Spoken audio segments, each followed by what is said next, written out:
we aim to examine the impact of virtual human animation on the emotional response of users. A medical virtual reality system, known as the Rapid Response Training System, or RRTS, was used to conduct this experiment. The RRTS was developed to train student nurses and current nurse practitioners in the detection of signs and symptoms of rapid deterioration. For this experiment, participants were informed of the purpose of the simulation and any potential hazards. Then, an electrodermal activity, or EDA, cue sensor was applied to his or her left wrist. This sensor records all electrical activity and the temperature of the participant throughout the experiment. The participant then filled out a series of questionnaires. The first was a basic demographic survey. This was followed by the Octet Interpersonal Complex Item Pool, or the 8-IPIP IPC. This was followed by the Profile of Mood States, or the PALM survey.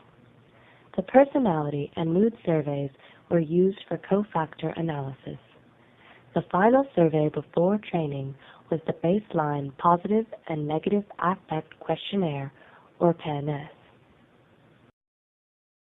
After the surveys were complete, the participant was led by the experimenter through the training protocol.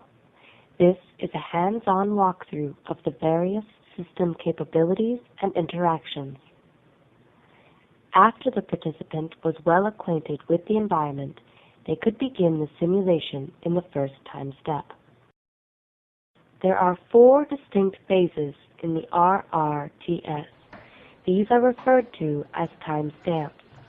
As the timestamps progress, the condition of the virtual patient declines. This is reflected in both the vital signs and the appearance and behaviors of the patient. All representations were based off of real patient data.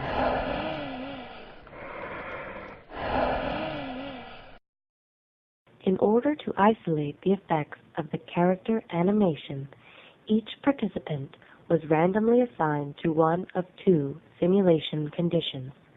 The first condition was the dynamic animation condition. In this condition, the virtual agent is fully animated. This means he exhibits facial morphs, texture changes, and movement of the upper torso, appendages, and head.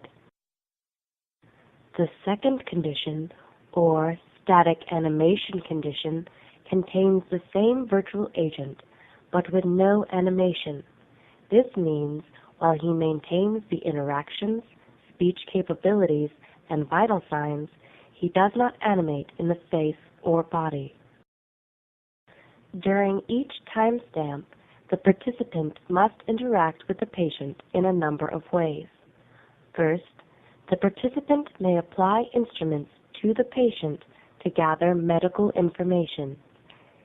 Next, the participant may ask the patient any number of questions from a predetermined list. My son will come sometime today.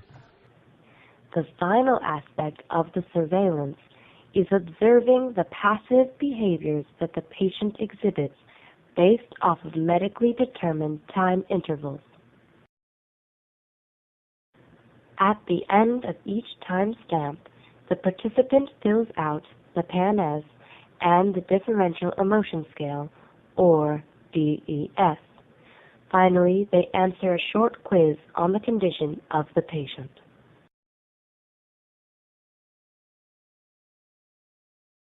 Together, the participants' data reflect a clear portrait of their emotional journey through the simulation. By comparing the 2 conditions, we can determine the impact of just the virtual human's animation. While the difference in these 2 conditions is clear, the question of how these differences affect the emotional